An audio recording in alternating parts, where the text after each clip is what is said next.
time for Rebel Rock Radio. I am one half of your team, Steve, and with me, as always, is JD. How's it I'm going, sir? here. I'm doing well, and how are you, sir? I'm all right. All right. Well, we are at episode number 199. Wow. And don't worry, the show won't crash because we add a one and we go to 200. It doesn't work like that. I'm just saying. It might. I'm just You saying. never know. You never know. It could just crash because it doesn't want us.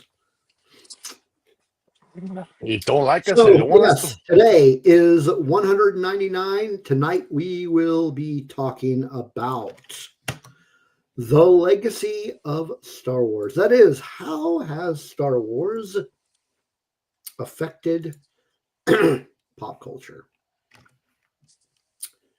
Boom, ba-dum, boom. Who we got in chat room so far? We have Matthew. How's it going, Matthew? Matthew! Greetings, sir. And we have Jamie, aka Taco Cat. Taco! The man with the excellent pictures. And we have Steve Spawn. How's it going? Steve! We call him number two, but he's definitely not number two. Nah. Just saying. Just saying. He's only number 2 in Discord. Yeah, only in Discord. So we're going to talk Star Wars today, and we've got some thingies to show, and we got a little bit of news. People seem to like our thingies, so we will continue to show our thingies until otherwise noted. And there is Smirking Bear. How's it going? Smirking Bear! What's up, nerd? So, this might be the last time we use StreamYard for one of these. Maybe. Maybe. There's an alternative out there that we are thinking of trying out. I played around with it a little bit yesterday, and I think it may work for us. And so we will find out. It could be a complete train wreck. It could be a lot of fun, and we could find a cheaper solution. Stay tuned. Whether or not we stay on StreamYard, it's going to be a train wreck regardless. Because it's us. Yeah, because it's us. I knew that's where you were going with that. Yeah. We are a train wreck. All right. Well, what have you been up to this week?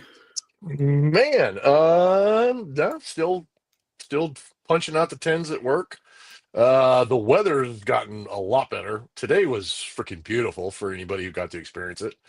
It was damn near 60 degrees here today, and it was nice. Unfortunately, everything's thawing out, and there's mud everywhere, so yeah, that's all kinds of fun. But yeah. No, I actually, you know what, though? I did do something this week that is an oldie but a goodie. I will tell people about it, and I'm glad I did. My new addiction is an old addiction, and what I did, okay, so basically what I did was I pulled my old Battlefront 2 game out of mothballs and started investing in playing it again and building up my characters and doing things with it. And I had stuff that was already built up and already done, but I hadn't messed with it in a long time. There's been a lot of updates, a lot of new additions to the game, a lot of new skins that you can play and different things. But yeah, I started playing Battlefront 2 again, and I'm enjoying the crap out of it. I love it, and it's become my new favorite thing to play on my downtime is Battlefront 2. It's very time consuming because some of the missions and some of the dominance and those kind of things can take a lot of time to get through the missions and whatnot, but it's a lot of fun. I enjoy the crap out of it. Obviously, since it's Star Wars, I get a lot of benefits out of it. Yeah. I'm not saying I'm good. I'm not saying I dominate or anything of that nature, but I'm working my way up. I'm getting better at it, and it sucks when you play against people who have pretty much been playing nonstop for, since 2017, I think. Yeah. So yeah, it can be a wake up call, but it's a lot of fun. I'm getting back into it. I'm getting better at it. So yeah, Yeah, I really kind of wish that they'd have taken the same course that they took like with other games, and they still continue to add maps, they still continue to add cosmetics, they still continue to add some of the old favorites from previous games that everybody liked, i.e., the original or not, well, not the original Battlefront, but the Battlefront that came out before this one, and then from the original games that came out, the LucasArts games, the original Battlefront series, because some of those games were absolutely fantastic. Now they did try to revive those games, but unfortunately, it didn't work out so well. So, but yeah, this one's fun. It's a lot of fun to play. Like I said, if you like first-person shooters and you love Star Wars, I encourage people to get into it. I encourage you to pick it up again. And if you never did pick it up, the campaign is awesome. The Yeah, the campaign is story, great. I really like the story in that game. Yeah, the campaign was great, and it's even actually been mentioned in canon. For those of you who watched Mandalorian season 2, when they talk about Project Cinder is actually from the campaign of Star Wars Battlefronts 2, the 2017 version of it. So if you have not played it yet, I highly encourage it. It's a very good campaign. It's a very good story. And yeah, if you haven't got a chance to or want to pick it up again, yeah, it's a lot of fun. So yeah, Um, that was my weekend. didn't they Um, talk about that in Aftermath too? Maybe not. I don't remember. Now I have not read Aftermath, so I'm not 100% for sure on that. They might have talked about Project Cinder, but they also Project Cinder, the Battle of Jakku, all of that has come up in other medium. But as far as specifics, I don't. Other than Mandalorian season 2, the only time I've heard it mentioned in canon that it was actually part of the canon, which is great. Like I said, it's a great storyline. And if you have a chance to play the campaign, I highly encourage it. It's a lot of fun, and you get to actually do some stuff involving Luke Skywalker, and he's in the campaign, and there's some stuff in there, Yeah. and it actually kind of explains a little bit about him and like um, his artifacts and some of the things that he came up with and some of the things that he found because he went on in the game. He goes on a quest to go look for these old Jedi relics and try to find all of them, and it shows a little bit of more of that in depth, and you get to see him and interact with him, which is really cool. And he's a playable. His Jedi outfit from Return of the Jedi is actually a playable character too, so that's awesome. Very cool. Yeah, Very cool. yeah. Page turners. Is that Page turners. Woo! that's Don't. hang on. Brennan. Yes. How's it going, Brennan? Hey, Brennan. Oh man. That's cool. What about you? What's the so last week you said something about a potential job prospect? How's that working out? So far, so I mean, it'll. I mean, I have a job lined up. Okay. When I start is going to depend on when the background investigation is completed. Very cool. However, I also interviewed for another job today. And I kind of would much rather have this job. So Nice. hopefully So the prospects are out there and news is to come then, is what you're telling me. Yeah. Very nice. Very nice. So whether or not I get this job that I interviewed for today, I will have a job. It's just not ideal. But it's a job. A job is a job. Other than that, I've been playing a lot of Spider-Man on my PS5. Nice. And Nice. just a couple of days ago. You said you were playing 2, right? Yeah, Spider-Man 2. Yeah. Okay. Now, is Venom a playable character, or is he an enemy you have to fight? He is both. Oh, sweet. Yeah.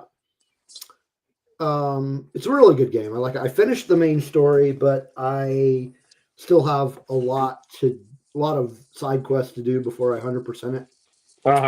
Which I plan on doing because I've done it in the other 2 Spider-Man games that I've played, Uh-huh. just because the side quests are so fun. Nice. But but yeah, I've done a lot of that. What else did I do? Didn't go see any movies. Oh, I recorded for the first time in several months. Recorded a new episode of Radio Unfriendly. Nice. My friend Justin from Punk Lotto Pod and he joined me for this one, and we talked about a band. I don't know if you know who they are, but the name of the band is Superchunk. No, I can't say that I've heard of them. Yeah, we talked about them. In addition to that, Spencer and I, speaking of Spencer, where the hell is Spencer? Spencer, where are you at? Where's Spencer? Anyway, he and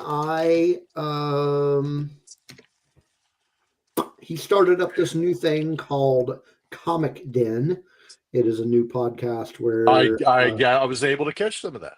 yeah, talk. I mean, it's very comic book focused. And we did that Sunday. Hey, Brian. Brian. Yeah, we did that Sunday, and you can catch that on his Dingus Den YouTube channel. Mm-hmm. I'll put that in the show description so you can check it out. Right. And we talked about comic book news that's coming out, but our main topic was 5 of our favorite comic book stories. So that was a lot of fun. Matthew wants to know, JD, what's your cosplay for Japan? He's going as the squirrel. Come on, man. Obviously, I will be going as a Jedi. A squirrel Jedi, right? Yeah, squirrel Jedi. Yeah, I'll be wearing a squirrel ears and all that kind of stuff. You got to cosplay as a squirrel, man. I got to cosplay. I guess I need to. If I show up there as a squirrel, they're not going to understand until I started handing out Rebel Rock stickers and cards and said, "Watch this right here," and I'm going to have to do it in Japanese too because unfortunately, But no, my costume will be Jedi as I normally do. I may be making a modification of it because I actually wanted my tunic. I have the regular traditional Jedi garb that I've wore several times, and I've worn them to several different celebrations. I even wore it in California, if you can believe that, because I hate summers, or I don't hate summers. I can't wear that much stuff in the summer because I sweat a lot.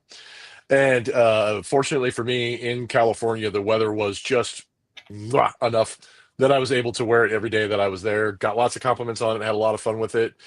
Took some very good pictures of it. In fact, if you get a chance to check out my Instagram, there are pictures of me with some people there that has me in my Jedi costume, and that's the one that I'll wear.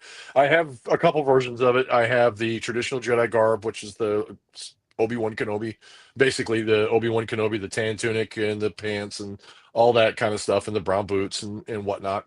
I also have the Luke Skywalker extended robe edition that I purchased initially that I also wear. But since we're going to Japan, I can only take one, so I'm probably just going to take the traditional garb. And I'm also working on one that's going to be an Obi-Wan Kenobi-esque kind of look from the Obi-Wan Kenobi show, which I'm going to probably get a hold of a robe and cut the sleeves off of them. And then I purchased the blue Jedi training robes from the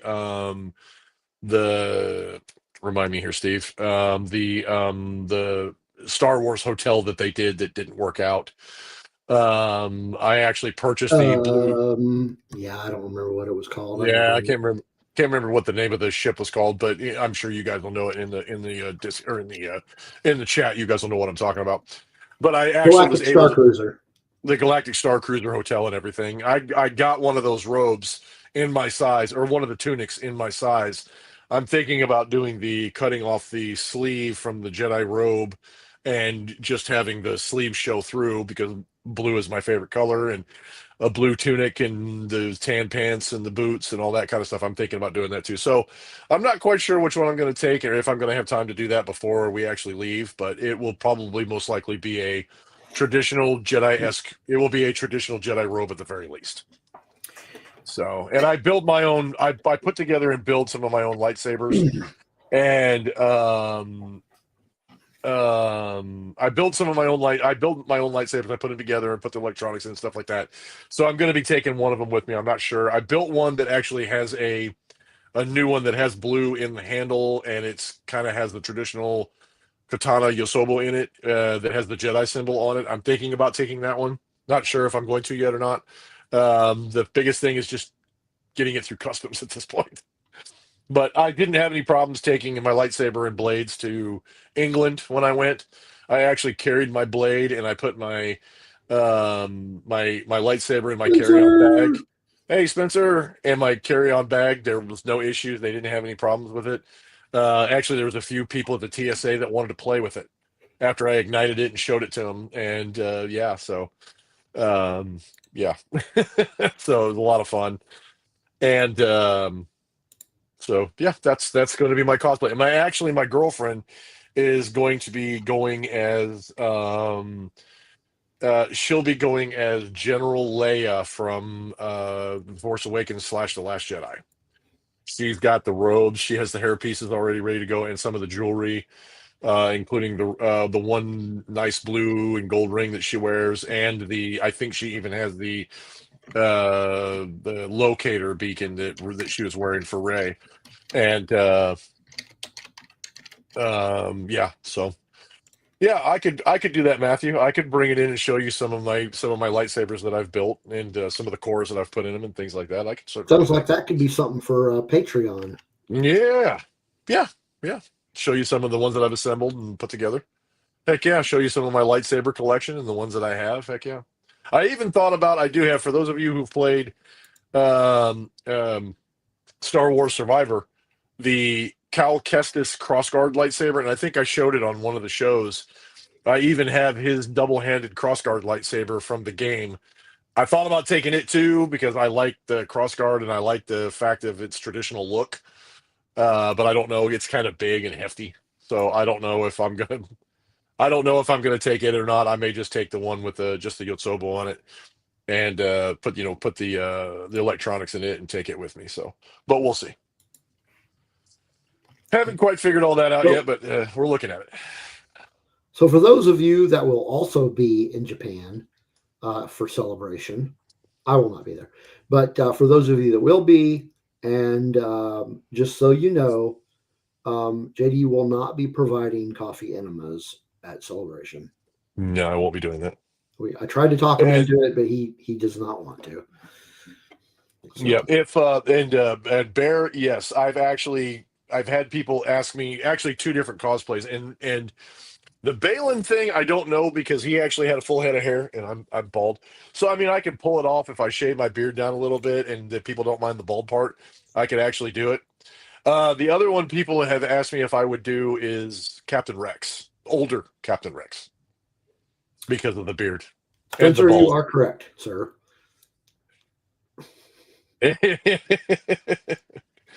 Yeah, but I've had people say that I should do the older Captain Rex one, which would actually be fun because I actually have the helmet, and buying the armor, I've found suppliers that actually would be able to provide me with the armor that I would need for it. So yeah, and actually I have Captain Rex's. Brian says that you can provide green tea enemas since it's Japan. Well, hey. Get in. What's up, man? Get in.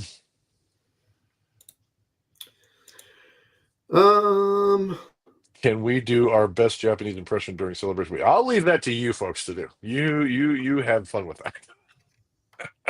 What were we talking about? Can't remember. Squirrel. How did we get on the discussion of Celebration? Matthew was asking what my cosplay was going to be. Right. Okay. Right. Yeah. Man, that was all kinds of squirrel. Take a drink. Yeah, take a drink. Yep. And it's kind of cool too. We didn't realize how close proximity how close proximity some things were to Celebration. So we actually have tickets to go both days. Now, one of the days we have tickets, but we may not be able to make it. But we're going to go to Disney. We're going to go to Disneyland while we're in Japan, which means we will have been to all. We will have been to the three of them now in different countries, three different countries, three different Disneylands, which is cool. And um, well, that two different countries, three different Disneylands, because we've been to the one on the East Coast, we've been on the West Coast, and then we'll have been to the one in Japan. And no, Gannon, we're not going to Universal Studios in Tokyo because Universal Studios itself is actually quite a ways away from where we're going to be in Tokyo. But what is near in Tokyo and near where we're staying, which is only a few miles away, is actually Warner Brothers Studios. So we're going to do a Harry Potter Warner Brothers studio tour in Japan while we're there, because they have a studio there and they actually have a Harry Potter tour that you can do in Japan while you're there. And so we've already booked tickets for that as well, and we're going to go do that. So we didn't get a chance to do it in London because we did not order tickets soon enough. Tickets for the one in England actually sell out about a month in advance. It's very hard to get into it. But we did get a chance to go to some of the more awesome locations in England, and we got to go to King's Cross Station. We got to see their Harry Potter displays. We got to do the 9 3/4 thing, which was a lot of fun, and just to visit the King's Cross Station itself was spectacular. It was awesome, and then to see all of the things that go on in England and like Buckingham Palace and things like that. So it was a lot of fun. But we'll actually get to go to Warner Brothers Studios in Japan, which ought to be equally as fun. So, All right. yeah. All right. Well, let's go ahead and get the Rebel Rock news out of the way. We Yes, don't sir. really have a whole lot this week. They are both Star Wars related. First one is that the new Jedi Order film has announced a writer. George Nolfi will be writing and by New Jedi Order I am talking about the Daisy Ridley film, New Jedi Order. As far as that, I mean, I think that's what it's going to be called. Most of his background is in like thriller and action. He has done some writing for The Bourne Ultimatum and Ocean's 12. But he has been picked to write this movie, which is going to be set years after, not a specific number I'm not seeing here, years after the rise of Skywalker.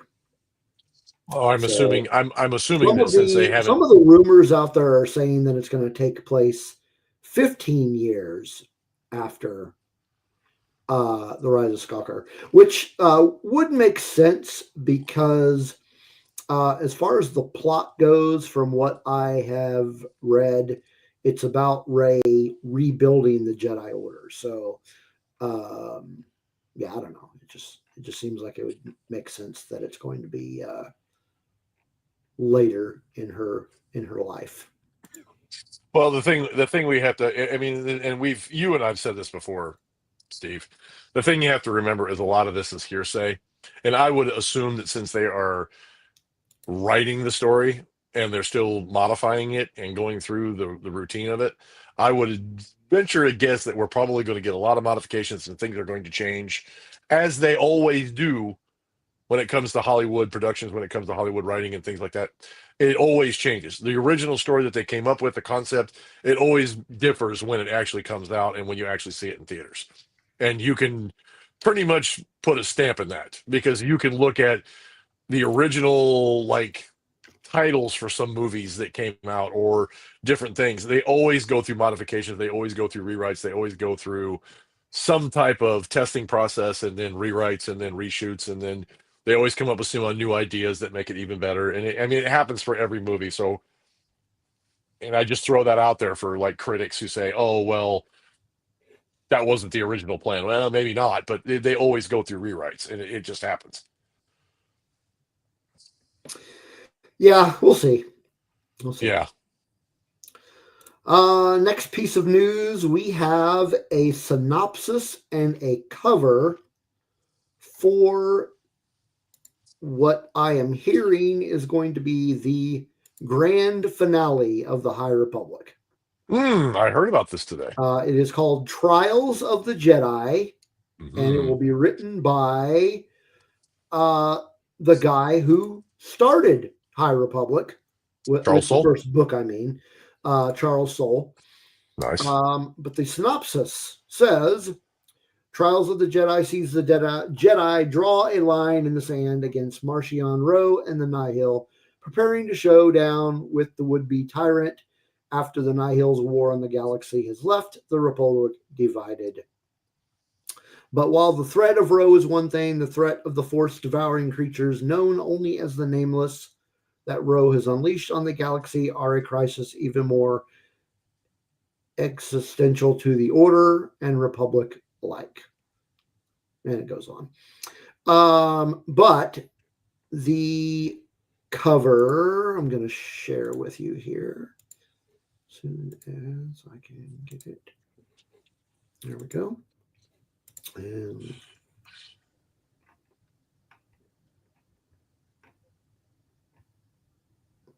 so nice. Looks like they are about to go to war.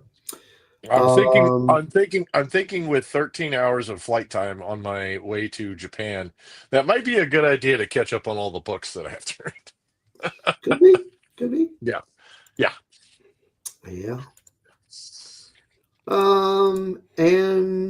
And that is all we have for news this week. Let's see what's next. Oh, you know what time is it? It is time for show and tell time. Otherwise known as showing our thingies. Thingy time. I don't really have anything fun, I guess, to show off tonight, but I do have this new comic book bookshelf that I purchased and put together. This little, what the hell was that? Oh. What did you break? So, that's awesome. So I've got my, I think those might be all my graphic novels, but I cannot be sure because there's still a bunch of stuff out in the garage and I have not completely gone through the garage yet. So there might be some more that I just didn't, and I don't know where they were. But yeah, I don't have anything else to show because I'm still unemployed and poor and can't buy stuff. Yeah, it is pretty cool. Again, and I do like it. It was pretty easy to put together, actually. Otherwise, I wouldn't have done it because I'd have asked somebody else to do it for me. Yeah. As I was gathering all my graphic novels and trade paperbacks together, I realized, damn, I have a lot of Batman stuff. Hey, Tina. Hi, Tina. Gannon, I would have to ask my wife because she bought it for me. But if I had to take a guess, I'm going to say she got it off Temu. I am 98% sure that she got it from Temu because she does a lot of shopping on Temu. Temu's how has her experience with Temu been? She loves to. She always talks to people about Temu. Like Hmm. always I talks heard about it's. that. I've always heard it's a roll of the dice. That's why it makes me nervous to shop off there because they say I, it's a roll of the dice. They say sometimes you get good stuff that's actually not bad, and yeah, yeah, and then I've also heard that people say you get crap. yeah. I mean, seems like it's pretty well made. It's real wood. It's not That's particle cool. board. That's cool. So I might have something to show next week. I might. You know what I might have to do just for fun, and it might take a while to get it in because I heard the shipping is terrible. I might actually have to do a show and tell where I order a bunch of Star Wars stuff off Temu, have it sent in, and just see how good quality it is. See if it's worth the crap. Yeah, I don't spend a lot of time on that website. A lot of it has to do with what Gannon just pointed out. The pop-ups like annoy the crap out of me. Yes, Um, I agree 100%. I have very little patience for Yeah, stuff like that. yeah. So what do you have to show off? Show me your Okay, thingy. thingies. I have a big thing, and then I have a shorter thing. So, Oh, you have two yeah, well, thingies. I got two thingies. Just Dang, wrap he your has head two thingies. wrap your head around that one, people. So a few episodes ago, I showed my Darth Revan helmet that I got from Galaxy's Edge. I actually got a Darth Revan helmet that they started selling there, which is pretty cool. So obviously, as a companion item, I needed something to show off what it was from and what it was for. So my companion item is actually from Sideshow Collectibles, the Darth Revan deluxe figure Ooh, from Legends. Pretty darn pretty cool. cool. Pretty cool. So let's see here. I think I can open it. Yeah, I can open this. So I'll show you guys kind of what's inside. So when you open it, let's see. Yeah. When you open it, you get a cool. Steve says, JD finding new excuses to buy Star Wars thingies. Yes, Steve. There is never a wrong excuse. There's never a bad excuse for that. But as soon as you open up, you get this little graphic on the inside, which is kind of cool. Little Darth Revan graphic. That's the whole cover on the inside right there. And let's see. And like I said, most of the time I don't open these kind of things. Now, next week's thingy I'm going to have to open, so I will get a chance to look at it ahead of time. But this is so cool. Wow. All right, cool. Wow. All right. So this is what you get when you open up the package right there. Very And I've cool. got some kind of coin here. Let me see if I can. Let's see if I can take this cover off. I don't know if I can or not.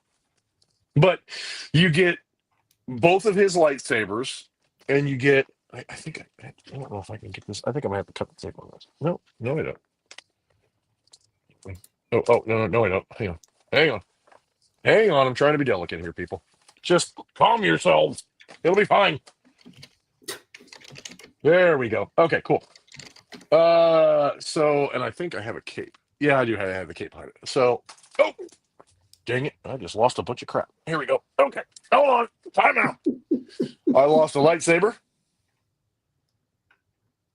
which is pretty cool. I didn't lose it. It's still here.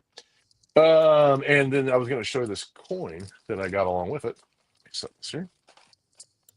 And let's see. It's a Darth Revan coin. Woo, nice. So it has Darth Revan on it, and then on the back, it has Star Wars on it, which is cool. So this is the coin that came with the item. And then let me see if I can get this up here without dumping the lightsabers and half the crap all over the floor and nonsense and things and stuff. Now this particular one, you'll see one of these lightsabers actually comes with a cable on it. That's because you can hook this into it, and it does come with lights. These lightsabers do light up, which is awesome. So my plan is that I'm going to try to incorporate this with the mask, so that way you can see the mask and then him at the same time. I'm going to try to hold this in here, but see if I can. But see, you can see at the top, these two lightsabers actually show in motion. They're in motion lightsabers. So I don't know. Can you see that? Okay, Steve. but you Yep. have Yeah. his two. You have this one set of red lightsabers, and then you have his one set of purple lightsabers right here. And then in the back, you can't really see it, but he does have a cape and a cowl in the back that goes along with it. And then his mask is up here. And so I'm trying not to push it too far because it'll end up dumping everything out. But yeah, so yeah, so I will throw. If you haven't got a chance to see it yet, or you haven't got a chance to log in and check it out, check out our Discord. I'll try to throw some of these pictures up there of my new thingy. Oh, where the hell did it go? I just lost one. Son of a gun. Oh, there it is. I see it. That's why it wasn't closing. But anyway, um, so yeah, I'll try to do some unboxings and set this out with the mask, and I will try to put up. I will try to put some pictures up in Discord and show you guys, along with some of the other stuff that I'm going to have put out. Yeah, that's exactly what you can do, Matthew. You can hook it up into his arm, and it will actually glow through. It will glow through the translucent lightsaber blades that you can see right there. So you can do it either way. So when you have like this thing that I showed you before, you can actually make it light up just like that, which I will probably do. I will probably do that, and then when people come over to look at it, or I have guests over, I can light it up for them so they can kind of see the effect. My Luke Skywalker from that's technically, it's not from season 2 of Mando. It could be from anything really because they gave all the accessories. But he has uh, um, batteries in his arm where the his green lightsaber lights up, which is awesome. So yeah, so Sideshow Collectibles, Darth Revan. Very cool. Very cool.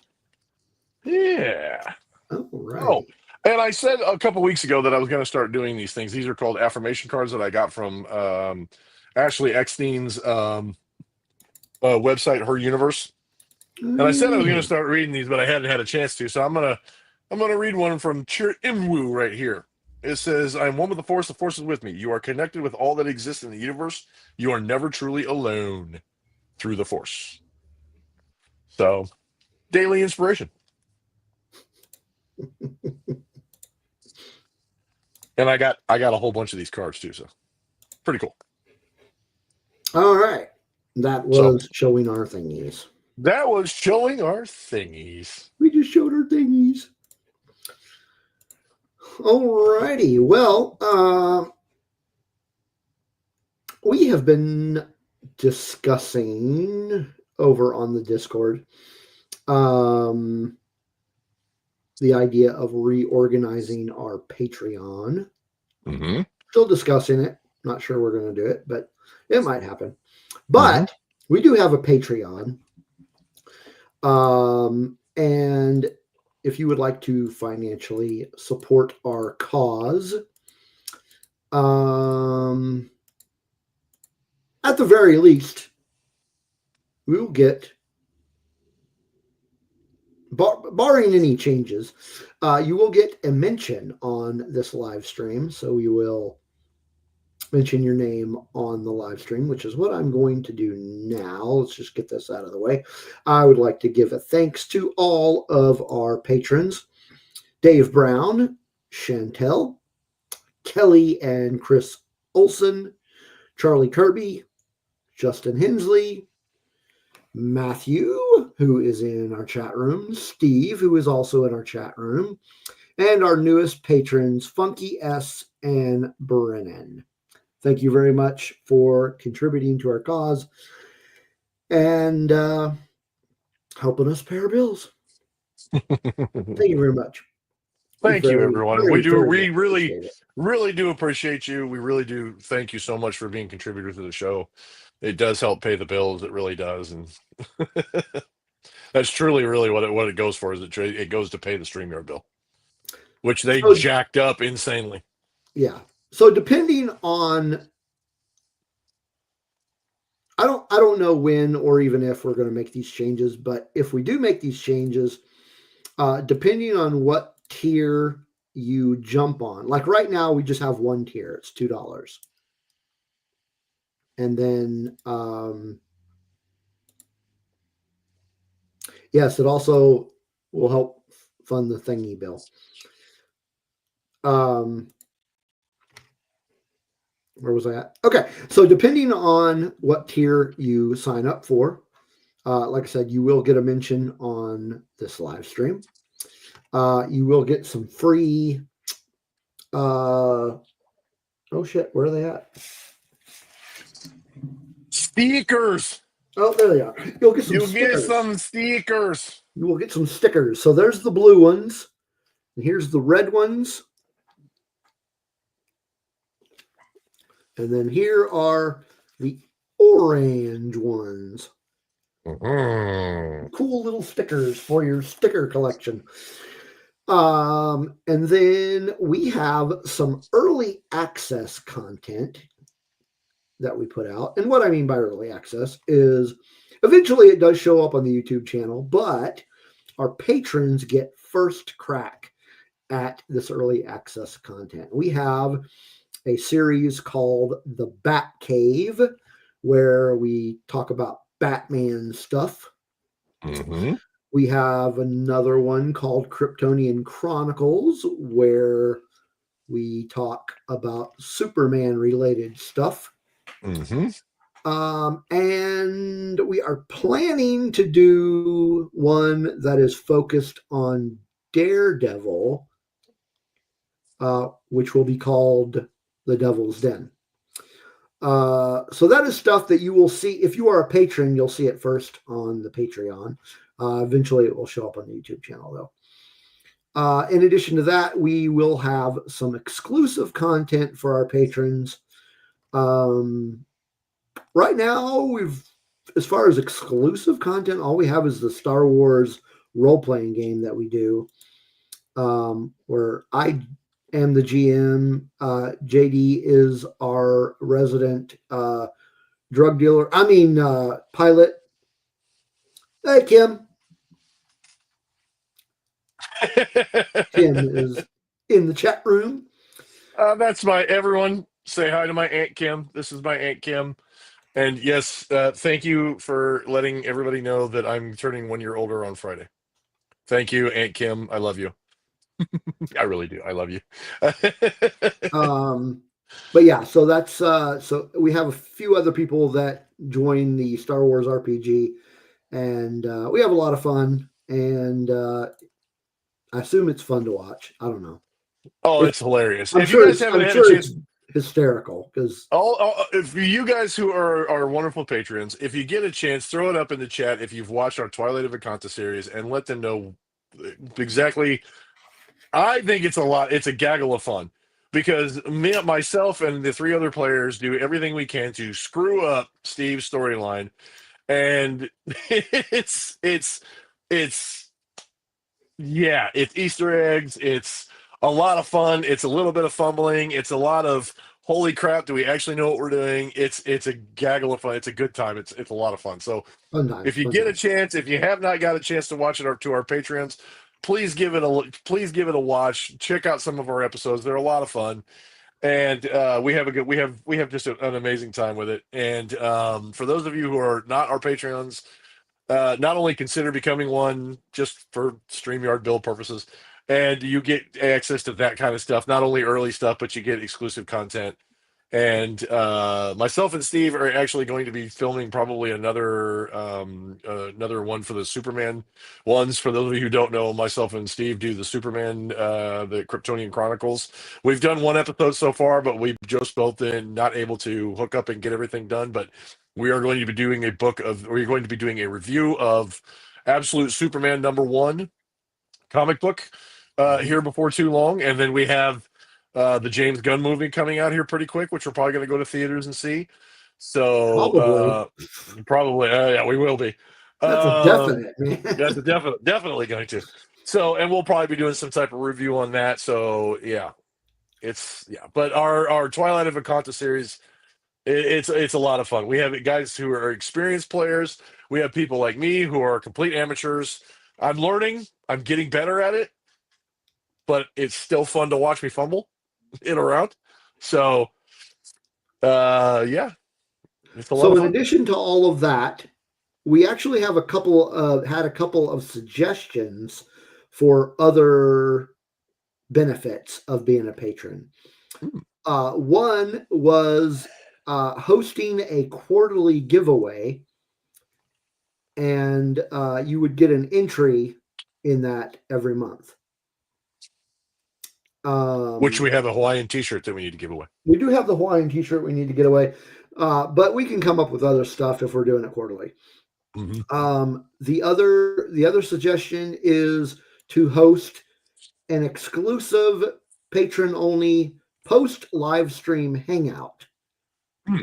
So I'm not sure about the logistics on that, but we'll figure something out if we decide to do that.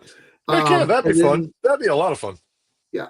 And then the other suggestion is to reinstate an older benefit that we had, where you, the patron, can suggest a topic for a future show.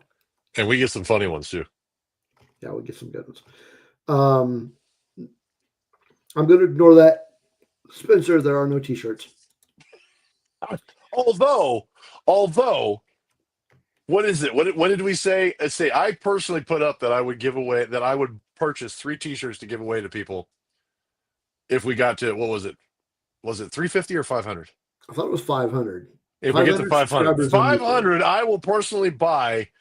I'll tell you what I'll do. If we get to 500 subscribers, I will personally buy 5 T-shirts, and we will have a show where we'll figure out a contest or some way to give those shirts away, and 5 T-shirts will be given away to listeners and patrons. I would say just the patrons. More incentive to join the patrons. Hint, hint, nudge, nudge. Hint, nudge, nudge. Yeah. Cool. Something like that. Anyway, so if you would, hey, Ubaldo. So, if you would like to lightsaber brawl for 3 free T-shirts. If you would like to be a patron and join and have these awesome benefits, just go to this link here, bio.link/Rebel Rock Radio. That will take you to not only our YouTube channel, if you don't know how to get to that. It will take you to all our audio platforms, such as Apple, Spotify, all those things. Mm-hmm. It will take you to all our social media. And it will take you to our merchandise site. And, of course, it will take you to our Patreon page. Oh, you know what? That's another thing that I was going to say. It takes you to our Discord. That was another idea we thought about, is the Discord in the future might only be for patrons. So, like, if you're already on there, you're grandfathered in, we're not going to kick you off. But going forward, it might just be new people. It might just be patrons. So we'll see. We're still thinking. We're tossing all this stuff back. But if you want to be a patron, there's the link. Please join us. And if you aren't on YouTube, make sure that you subscribe to the channel and smash that like button. All right. What do we have now? Oh, it's already time for our main topic. We're actually getting a jump on it today. We did. Mr. Steve actually has to leave promptly at 8:00, so we're gonna get the jump on the gun on this one. Ubaldo says, "What? I love this. We're not going to kick you off, Ubaldo. I'm just saying, moving forward, it might be the only people that will get invites to it are patrons. You will not be leaving, whether you join the Patreon or not. You're already there. We'll grandfather people in. Come on now." Yeah, there is a lot of nonsense that goes on the Discord, so it is a lot of fun. Yes, it is a lot of fun. If you folks have not had a chance to actually get in on the Discord, you need to get in on the Discord. It is a lot of fun. So tonight's topic, The legacy of Star Wars. We decided to talk about how has Star Wars changed pop culture. And if you want to go a little further, like just culture in general, because one of the ways that Star Wars ultimately has changed pop culture is in filmmaking. Because of Star Wars, a lot of changes were made to how films are made. Mm-hmm. So often when you go to a movie, if you actually do stick around for the credits, often you will see things like Industrial Light and Magic. And That you is can a George thank, Lucas creation. yeah, you can thank George Lucas for ILM. And ILM, you would be surprised how many things ILM has their fingers in, and George Oh, Lucas created it. absolutely. Yeah, Oh, yeah, yeah. yeah. You would not have Avatar. You would actually probably not even have things like Star Trek if it wasn't for ILM. No, I mean, Because I don't ILM, I don't have a problem with them not having Avatar. Um, didn't they do Avatar? I'm pretty sure they did Avatar. no, I'm saying I would be okay if there was no Avatar. See, I like the first movie. I know we're getting off topic, but I like So the first movie. just starting with the year 2020, I'm going to go through a quick list of some films that um, were what was I getting at? That were done with Industrial Light and Magic for visual effects. A Quiet Place Part 2, Black Widow, Eternals. Well, we won't talk about that. The Batman, Doctor Strange and the Multiverse of Madness, Jurassic World Dominion, Thor Love and Thunder, Ant-Man and the Wasp Quantumania, Dungeons and Dragons Honor Among Thieves, Guardians of the Galaxy Volume 3, Indiana Jones and the Dial of Destiny, Mission Impossible Dead Reckoning. Oh, there's a lot more here. Deadpool and Wolverine, Alien Romulus, Venom the Last Dance. A lot of movies involved. No, Spencer, I do not love that movie. So, Stop Industrial Light trying and to Magic, anger the. Stop George trying to Lucas anger the man. creation. Thank you, Mr. Lucas. But that's not it. It's not just Industrial Light and Magic. There is another company that you might see when you go to movies. And that company is called Skywalker Sound. Mm-hmm. So, again, a lot of movies out there that rely on Skywalker Sound. And I'm looking at this list. I'm not even going to bother going through all of these because there are a crap ton of them. So you got visual effects, sound editing, sound effects. Hell, CGI in general has changed forever because of Star Wars. Mm-hmm. Any other thoughts on how filmmaking has changed? The volume. Well, The volume big right now, I mean, because of the Mandalorian and the volume and the way it was done. I mean, I know it's exclusively a Disney thing right now, but the volume, I would imagine that once they get the majority of their use out of it, you'll probably see a lot of shows, if not already. There could be a lot of shows already that are using the volume as part of their movie making process. And so, I mean, even today, when they're coming up with new concepts and new things that they're working for, big production shows and things like that. And like I said, The Mandalorian and using the volume is one of the big ones.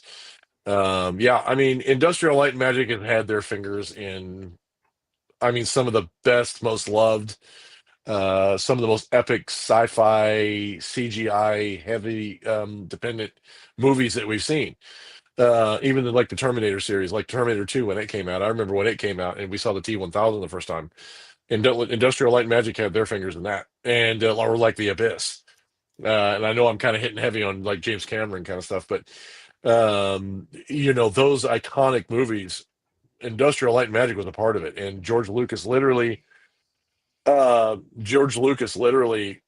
was the company that he made and used to film the Star Wars movies, and then they moved on and went on to become, I mean, just one of the premier special effects companies in Hollywood because of it, and which is fantastic.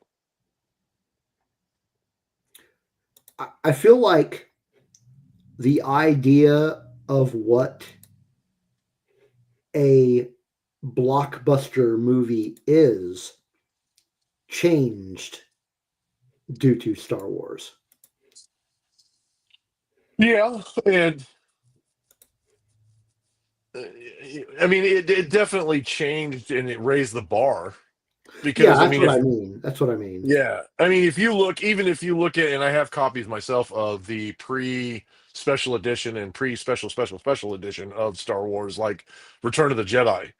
When you saw Return of the Jedi in 1983 and you saw the graphics and the computer work and the modeling and everything that went through with that and how they filmed those movies, I mean, you can watch it and go, "There's no way that was 1983." I mean, you can Yeah. watch movies that were made in the 80s, even like The Abyss, that was still done by Industrial Light and Magic. You can watch those movies, and like we saw that on Fox today, that we watched that movie at the end of the workday. We were watching some of the clips from The Abyss, and you go, "Man, the CGI was more believable back in the 80s when you watch that, or the 80s or 90s when you watch those movies." But when you pick up something like Star Wars and you watch it today and you see just how iconic the special effects were in it and how much work they put into it, it was insane. I mean, it was definitely ahead of its time on that aspect alone. Yeah. Just the movie making process and the camera functions and how they did the camera angles and how it was manipulated and stuff like that. I was just going to say, a lot of the technology changed because you had, the motion Stop motion. control cameras. Hmm. But not only that, the heavy use of miniatures Hmm. in filmmaking. Like, Well, just like stop motion yeah, caricatures and miniatures. Yeah, like you're talking the stop motion miniatures and things like that. But when they actually went to digitizing them and using computers to do it and stuff like that, which yeah, is something ILM did heavily. It changed that because you didn't have the clunkiness of the models and when you watch when you watch something like Clash of the Titans, for instance, and I know yeah, that's an older movie, so I'm just using it as an example. But if you watch the older Clash of the Titans, when they did the modeling for it and they tried to merge it with the live actors, you see that older style of stop motion animation with the clay figures or the models and things like that. And then when ILM comes along and they actually take footage and use the camera angles, how much it changed and how much it raised the bar.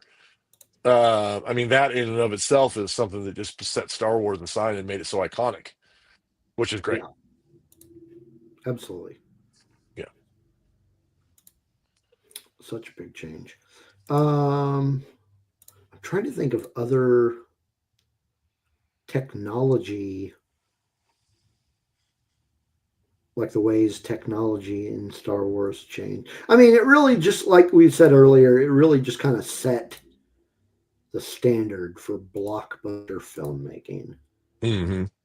and it's uh, largely due to the creation of ILM and Skywalker Sound. I mean, those are huge in the movie Hmm. industry now. I Hmm. mean, you get to the point now where you can't see a movie without seeing one or both of those stamps on there. Hmm. Well, and I think honestly too, another part of it, not only just when you're talking about sound too, is that you can't deny that you have artists today that bring out when they talk about a big production movie, they have a lot of soundtracks or not necessarily soundtracks, but like the symphony music for them, some of the stuff that's Yeah. created for them. And when you talk about Star Wars and you talk about Jaws or you talk about Superman or you talk about Harry Potter or you talking about a lot of iconic movies, something that has to be pulled into that conversation when it comes to sound is John Williams and Mhm. some of the amazing scores that he wrote for those shows and just his amazing work as a conductor. Yeah. Oh, absolutely. And the level of of work that was put into those iconic the iconic pieces that he put together for each of those movies.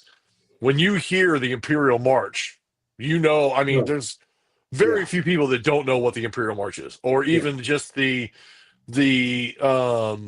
the actual Star Wars theme, in and of itself, the opening Yeah. crawl scene and stuff like that, or Jaws, or even now, like I said, the new ones like the Harry Potter and like E.T. I mean, he did E.T. as well.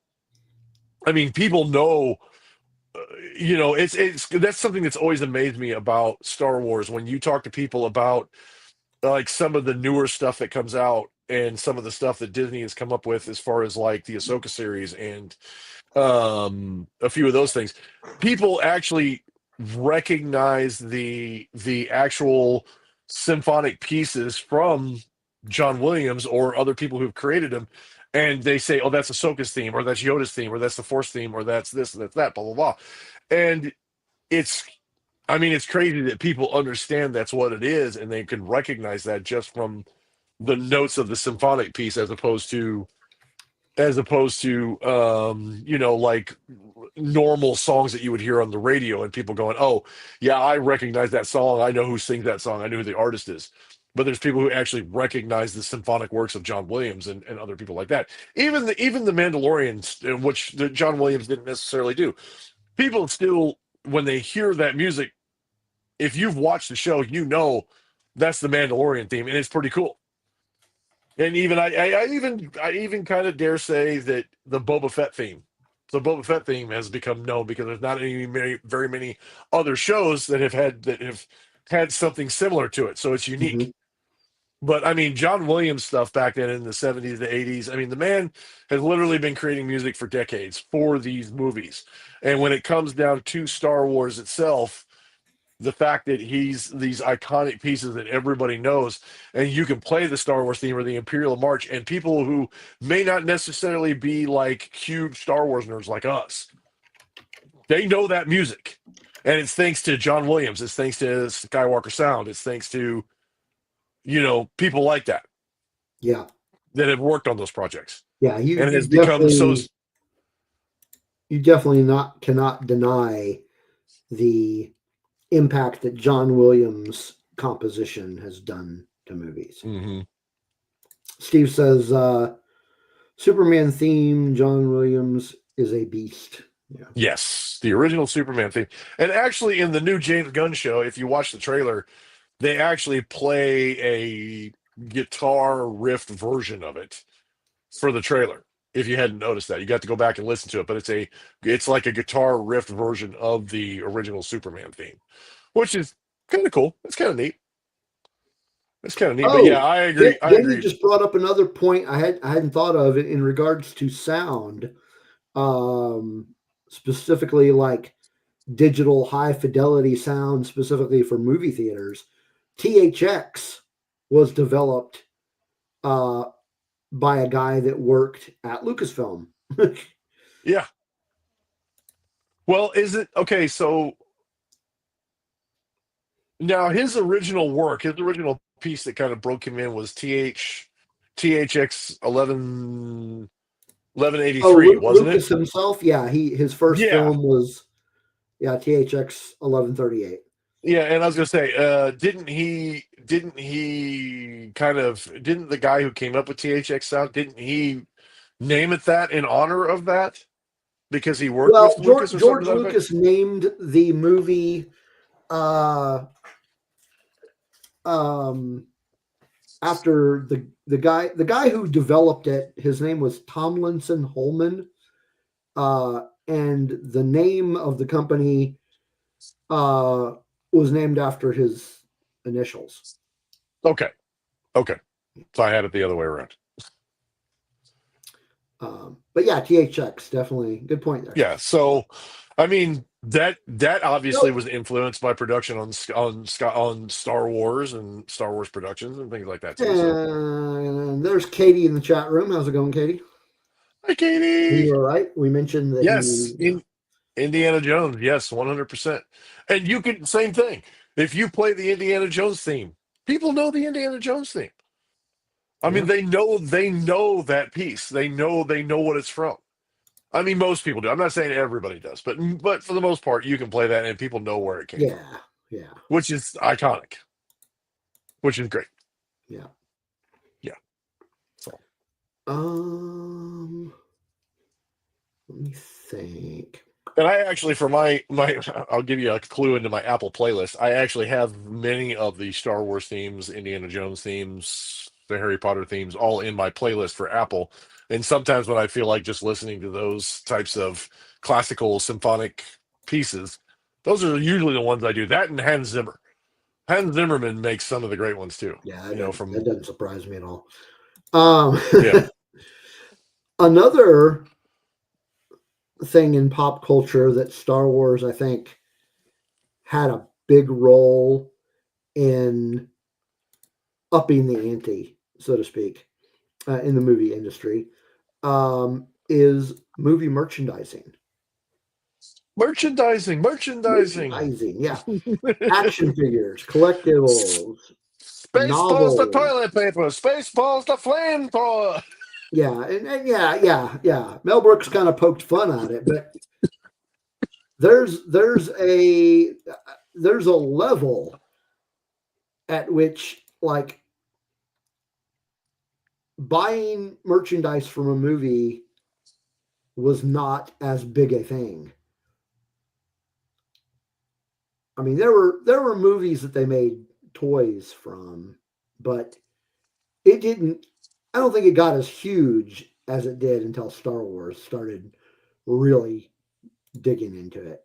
Well, and really, I mean, the test market for A New Hope really wasn't that huge until Empire Strikes Back came in, because you can find like the original 12 figures from A New Hope. You could find those figures, or you can't. No, I say that you could find those figures at the time, but as far as like play sets and things like that, play sets, vehicles, a lot of the heavy merchandising didn't actually happen until Empire Strikes Back. And so even A New Hope, when A New Hope came out, it was a test market. It wasn't until we got to Empire Strikes Back and subsequently Return of the Jedi where we actually started getting heavy into the merchandising, which is the early 80s.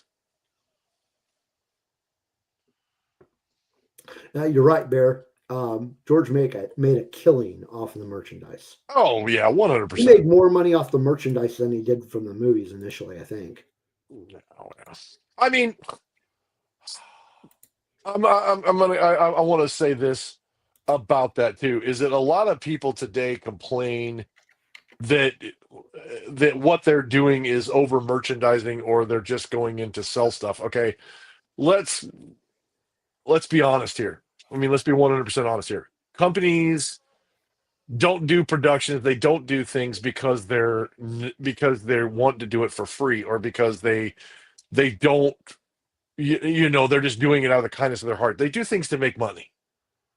And no company is not guilty of that. There's even charities who are guilty of that, because you have to be real careful about who you donate money to, because they're in it for the money. Nobody's in it to do things for free. They make this stuff because it brings in customers. Customers means they spend money. Means you make merchandise that caters towards those customers. And for people to go around and saying, oh, Disney's just doing this for the money. Yeah, you're right. They are. They're doing it because it makes them money. Duh. Everybody does it. And if you think for 1 second that George Lucas wasn't making money and wasn't making a killing off of it, I think you need to do a little bit of research and think about that. I mean, even though he was an independent filmmaker, and even though, he did a lot of it independently on his own, he still did it because he made money at it. Yeah. He did it because he made money at it, and he continued to do it because people liked it, and because people wanted to see more of it, and because it made him money. He sold it to Disney because it made him $4 billion. Let's not pretend that this isn't a thing. Let's not pretend like this wasn't the reason for it. Yeah. So for people to go, oh, and it just, I don't know. I went on that rant because it bothers me. It makes me, it just aggravates me when people say things like that. And I'm like, yeah, but he's not the first person to do it. So let's not pretend like it's not a thing. Yeah. Now he went back and he improved the original 3 movies because he didn't feel like his work was complete. So he went back and he did it because it was a labor of love for him at that point.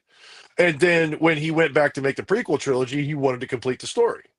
But let's be honest, if the money wasn't there, he wouldn't have done it. If the first 3 movies hadn't have been pulp culture iconic, which is exactly something we're talking about, he probably never would have gone back and readdressed the first 3 movies. Right. But he knew that not only did he want to complete the story, but he knew that's what the people wanted. He knew that's what was going to, in the end, it was going to bring a profit to do so. So he did it. It came with a lot of bitching and crying, a lot of complaining, but it still made him money. I mean, Star Wars movies. Big boy panties on. Yeah, I mean, Star Wars movies, if you adjust for inflation, rank among some of the greatest moneymaker movies in history. And like we're talking about right now, they're iconic.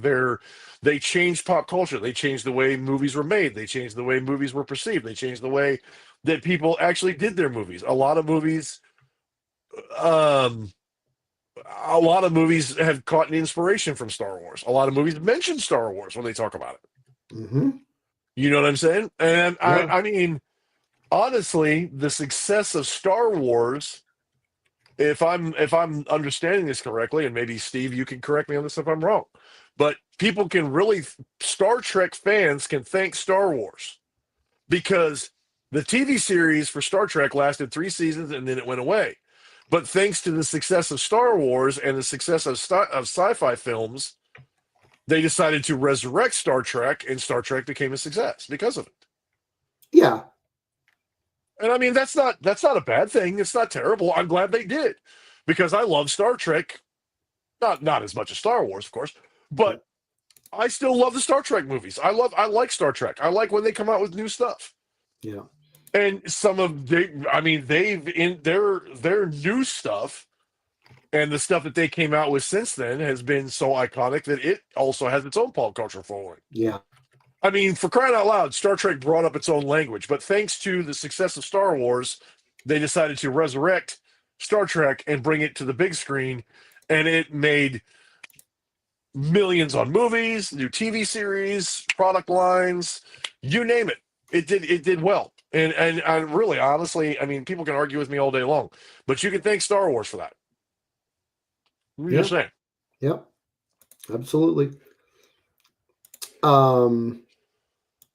But yeah, merchandising just huge because of Star Wars.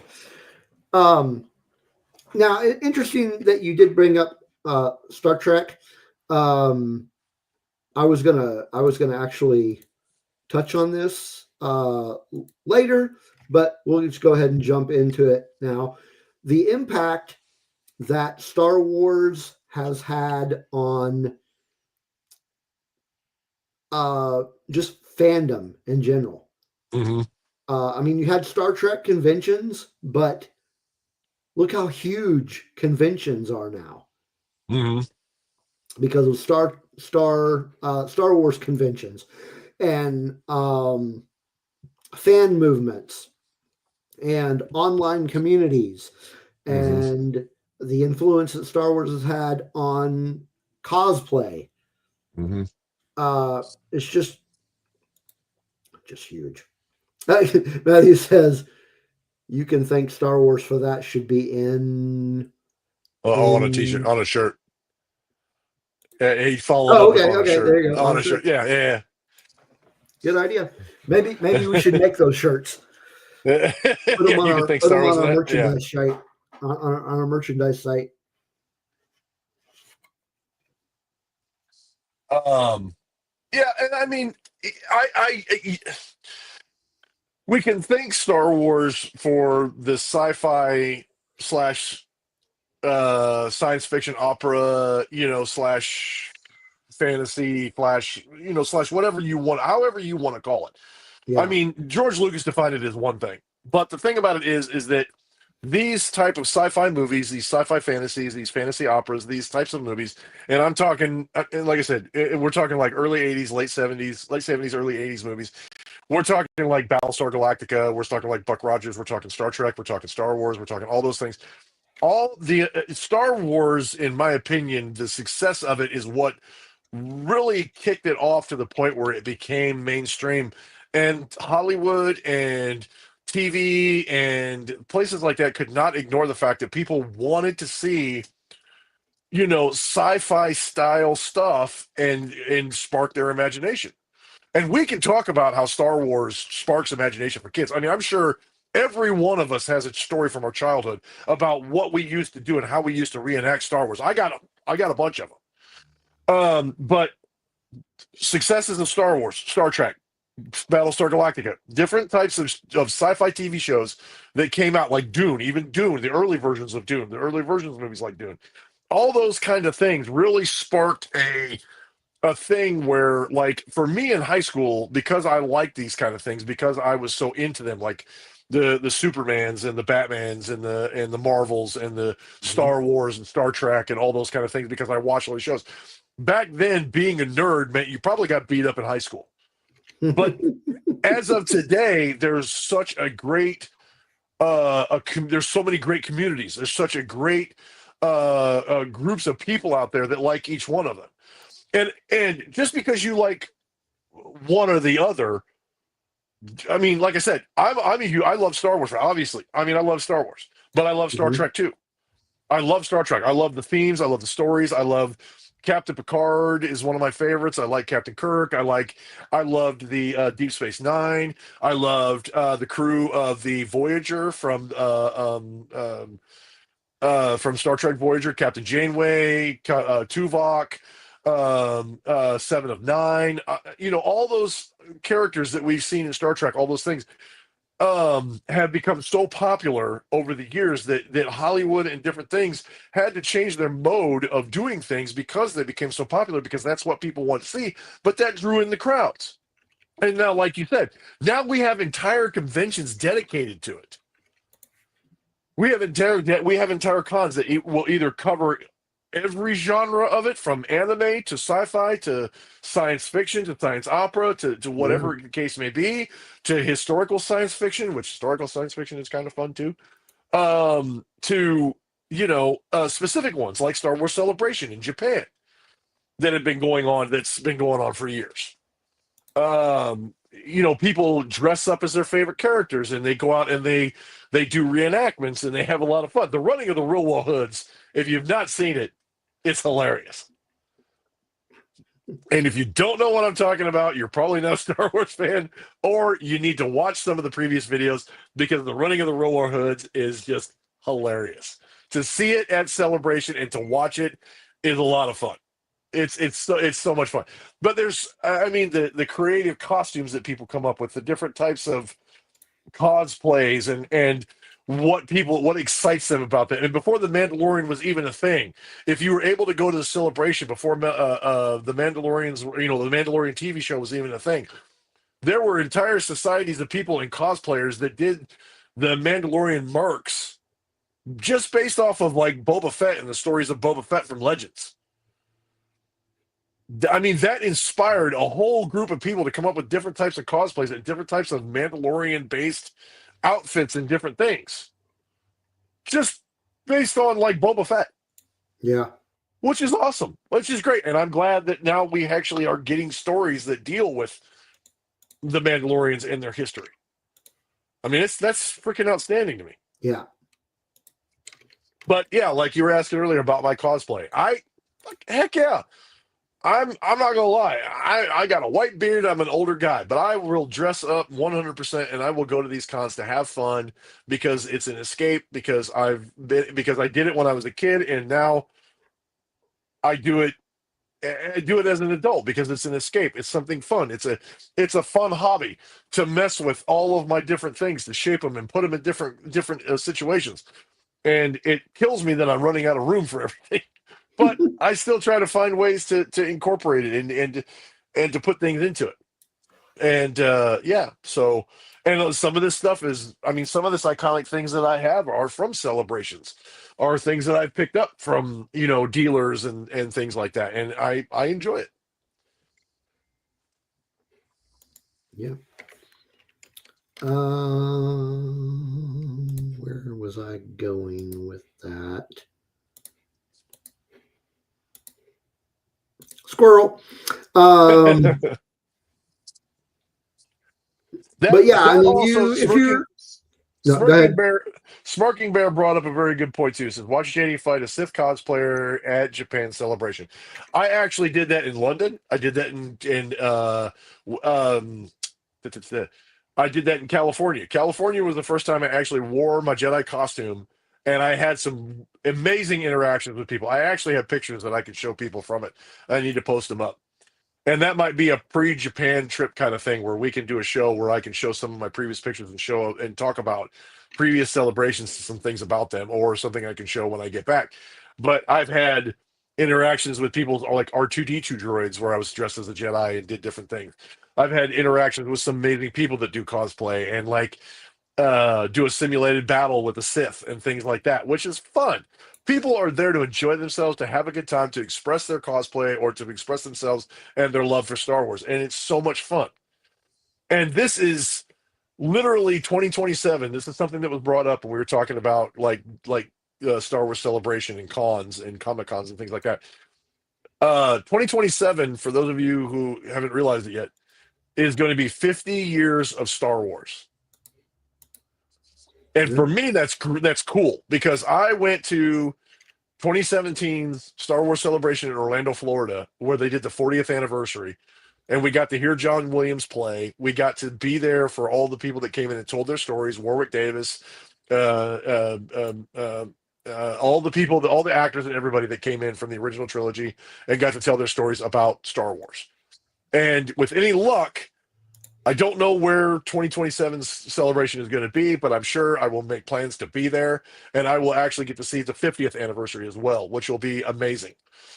To be honest with you, for me, as far as culturally affected by Star Wars, I will honestly probably be, I would have to probably be on my deathbed or dead before I will not attend a Star Wars celebration. I'll be a 90-year-old man with a cane going to Star Wars Celebration. I'll be honest with you.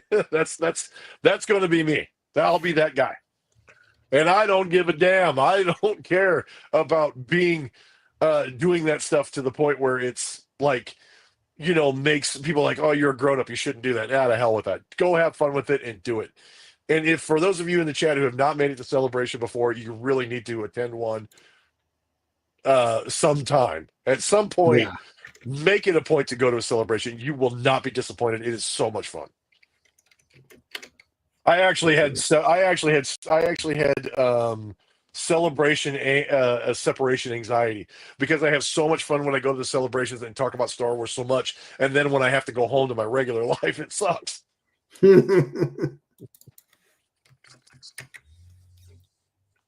Yeah, I've only been to the one in Chicago, but I had such a blast. Yep. I was at Chicago. Yeah, I had so much fun there. Mm-hmm. I think, and I've said it before. Whenever it comes back to the states, I will definitely. Well, I'm guessing one of two things. The next one will be the 50-year anniversary of Star Wars. So I mean, they really could do a bunch of different things. They could do Denver, but I kind of doubt it. I kind of think that it'll be in Orlando Why Denver? because Denver is where the first one was. Oh, okay. Yeah, the very first Star Wars celebration was in Denver, and it was in a bunch of pop-up tents, and it rained and was muddy as hell. I unfortunately was not able to attend. I was in the military at the time. I was not able to go, and since then I was not able. I didn't actually have the money and was not able to attend those celebrations. 2017 was the first time I actually had vacation time and the money to actually attend a celebration, and yeah, I sent like 2 or 3 boxes of memorabilia back because I bought so much stuff.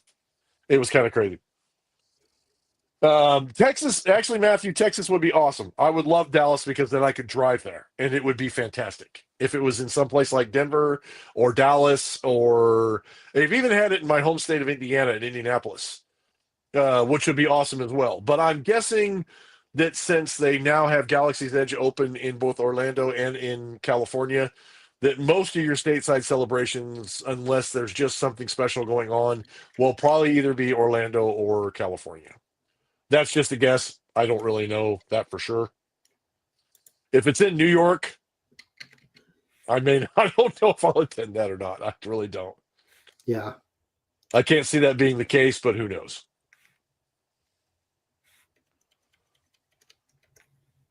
No, I'd love for it to be in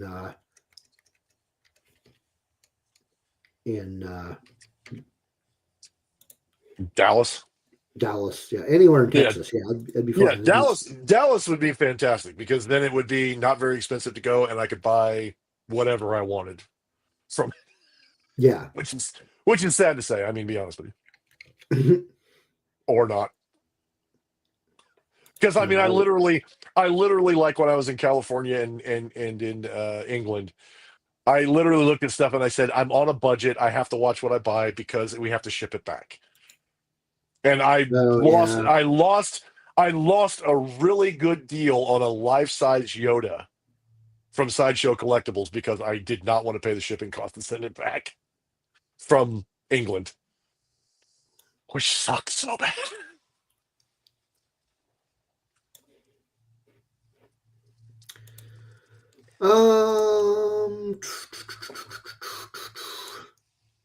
Fandoms. What else was I going to talk about? I was just going to talk cross media influence. So let's start with video games. Video game industry has changed. Lots of video games out there. Star Wars, TV has definitely changed. Books, just regular books, and then comic books.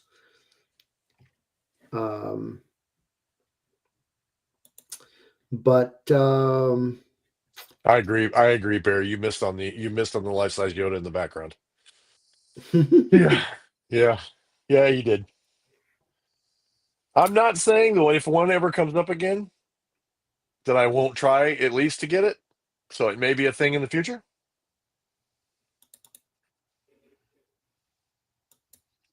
So keep, stay tuned. I'm not saying it's not going to be a thing.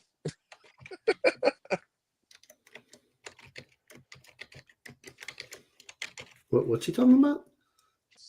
Well, when I said that I was gonna try to pick up that life-size Yoda at Star Wars Celebration in England, he said, well, and they not only did I miss out on owning it, but they missed out on seeing a life-size Yoda in the background. Because that probably definitely would have been a centerpiece that I would have put somewhere where everybody could see it, because that would be freaking cool. I mean, I do have a life-size Baby Yoda, just for everybody, just so everybody knows. In the other room in my living room, I actually have a life-size cast from Sideshow Collectibles of Baby Yoda. Nice. Which people who come over and they actually get to see it who like aren't like huge Star Wars nerds. Whenever they Mhm. get to come see it, they're always fascinated by it because it's actually made from the original cast and the moldings and all that kind of stuff, which is really cool. And so they get to see what life-size Baby Yoda looks like. And yeah, most people want to try to steal him and take him home.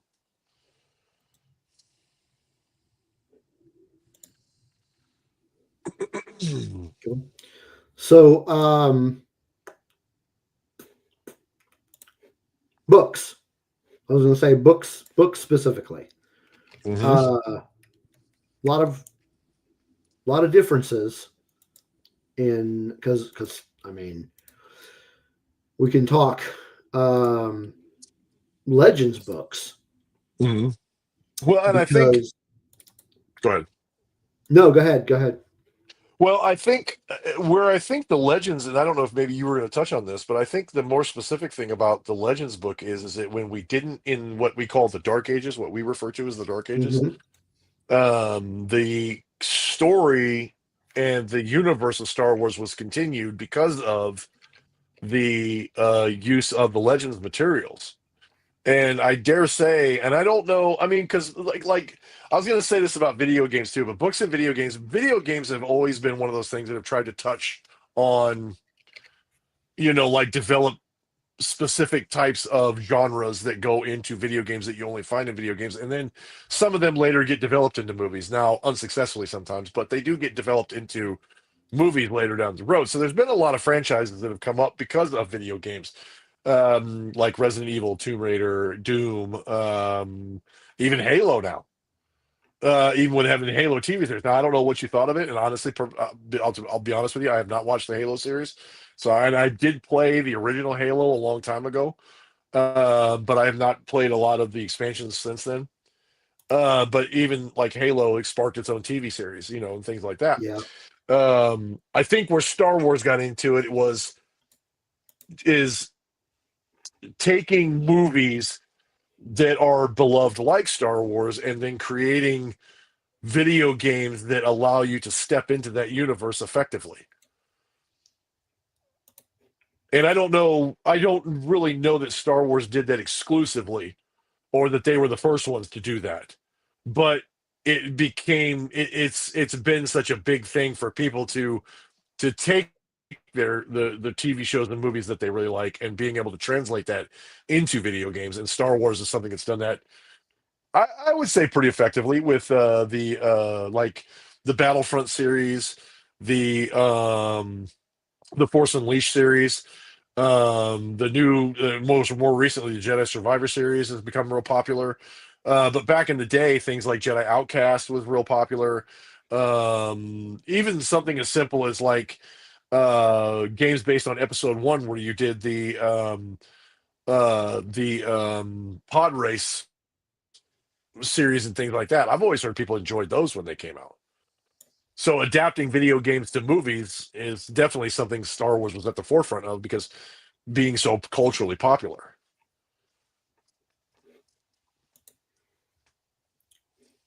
so on that note, Matthew, you can take credit for this, but I want to show you something on our merchandise site.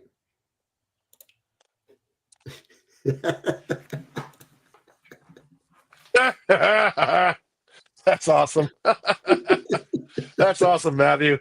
Heck yeah, put it on a t-shirt. There That's you go. awesome, buddy. So that is That's now awesome, on our Matthew. merchandise store. You can buy a Yeah, shirt that says "You can thank Star Wars for that." yeah, that's awesome. That's Yeah. awesome. That's definitely awesome. But yeah, you can. Yeah, I agree. You can say the same thing for books that you can for video games. I mean, comic books too. There is an entire like culture around Star Wars comic books. Hmm. More so, I think. Well, maybe not more so. Yeah.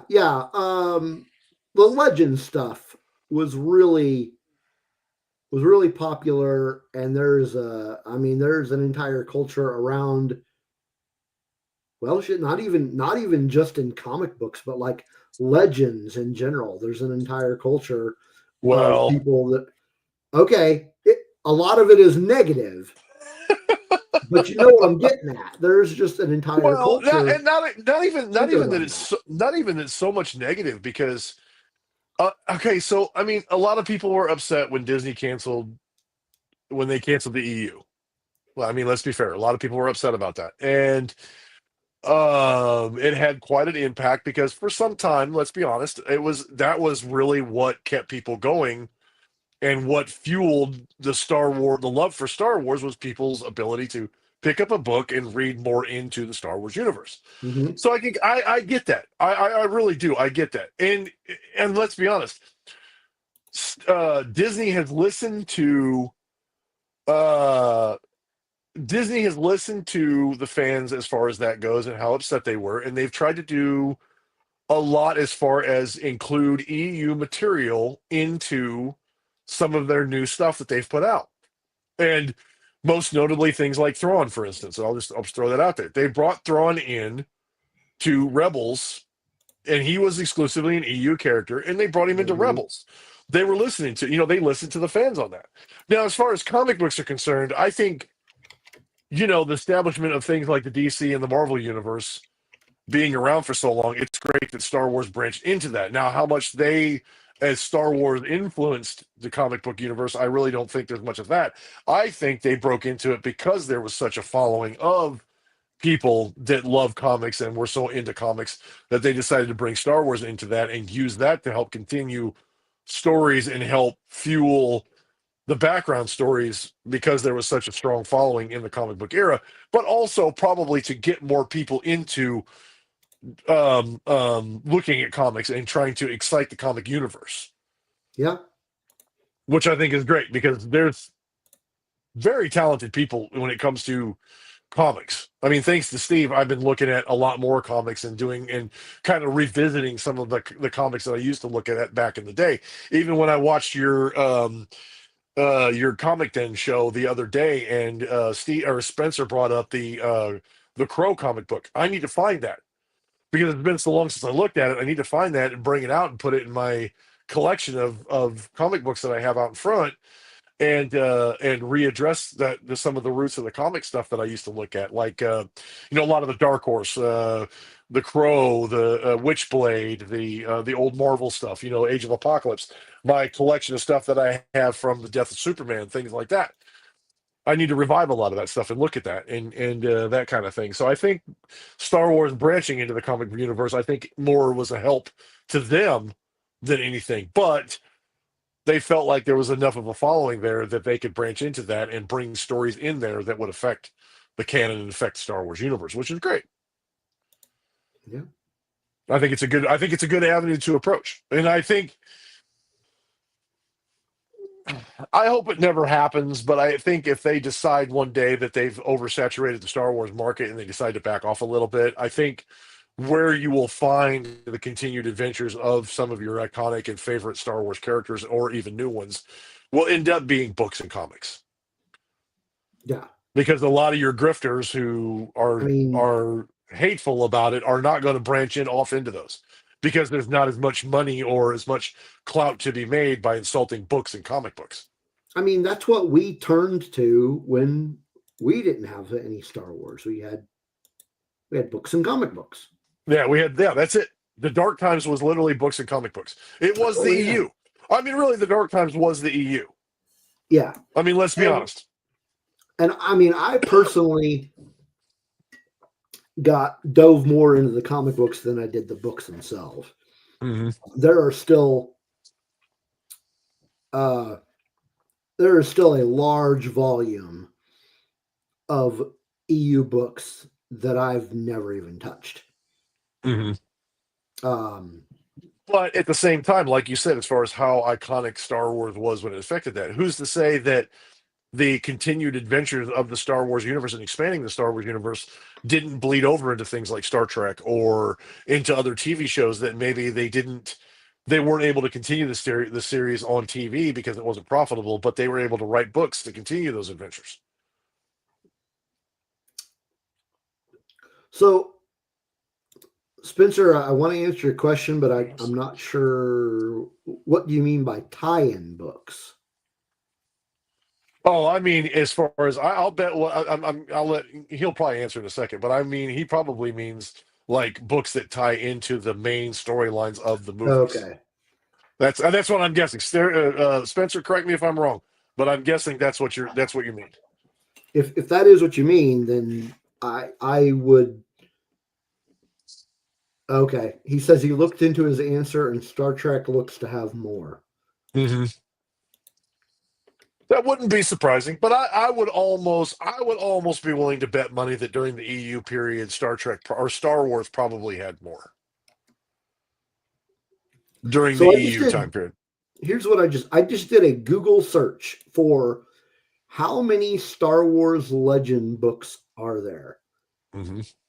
Um, and it says here there are nearly 400 Hmm. books. So, well, wait a minute. That can't be right.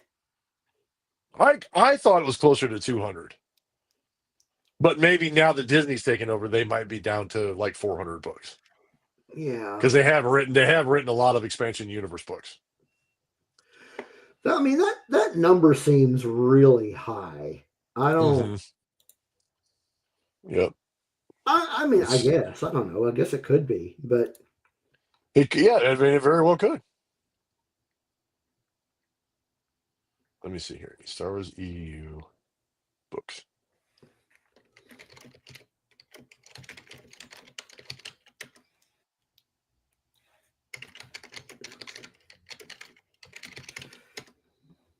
Okay, so I don't know. This is according to this, so I don't know. This is some Reddit person put this in, so you take it for what it's worth. But it Reddit. says how many? Yeah, exactly. That's why I say take it for what it's worth. How many Star Wars EU books are there? 155 novels plus 6 short story collections. Okay, so then where's this 400 coming in? That might be Star Wars books total. Now, let me try that.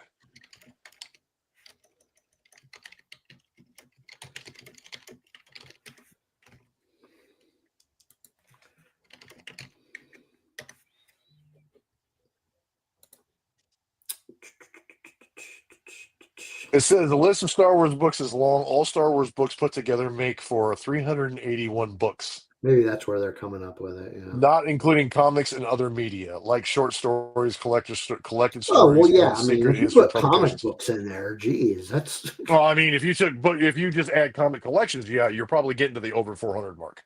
yeah. Yeah. So let's see how many Star Trek books are there? Hmm. Oh, wow. Holy crap. According to this, it says there are more than 850 Star Trek novels and short Holy stories. crap! Wow. And they're not Holy even cow. including fan fiction. Yeah. Well, and each one of these said official Star Wars or Star Trek. So that being official. Yeah. So Yeah. fan fiction not being official canon. Not canon. Yeah. Not But canon. could you So, imagine? wow. Could you Like if you want imagine to how go to much? somebody and say, I want to start from the beginning. Good luck with that. Good luck with that. I mean, if you've read all of them, even Star Wars, if you've read all of them, I envy you. I really do. So, okay. So, you folks in the chat, I am curious. Have any of you in the chat read all of the Legends books?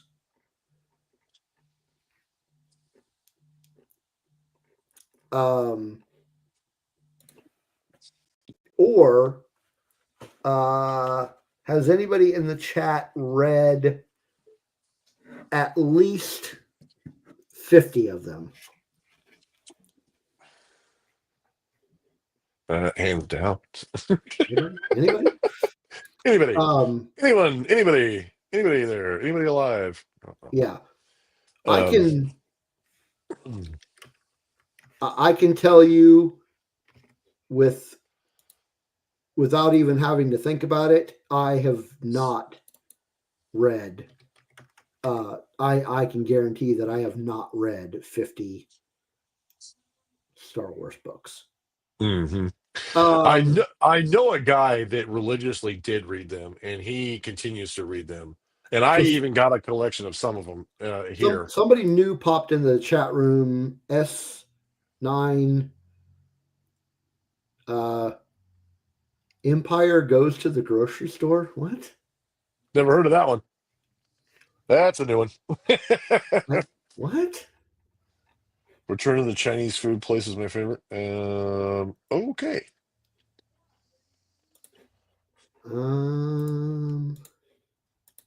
All right.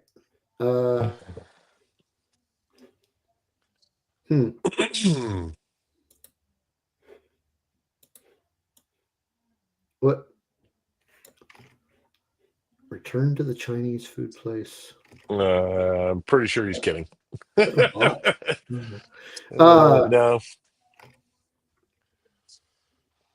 So Smirking Bear says not all of the legends, but some of them. Well, okay. I mean, yeah. You're probably doing better than most of us, then. Yeah. I mean, I've read a few. Mm-hmm. Certainly not all of them. Not anywhere near all of them. Mm-hmm.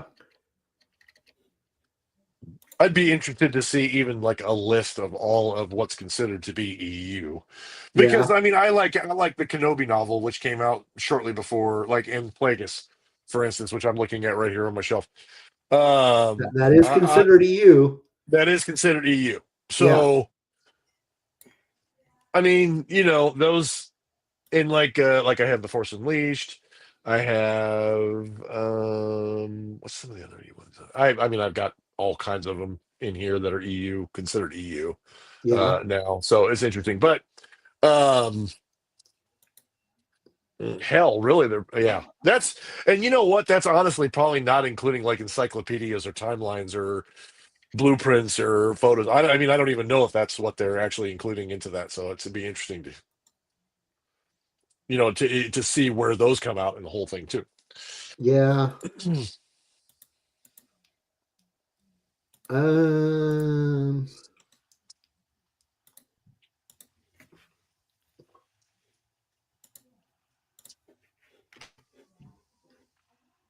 Who got squirreled in the chat? What? I think he's talking about that new person in the chat. He said we got squirreled in the chat. Okay. That's okay. That means we get to drink more. Woo! Take a drink. Take a drink.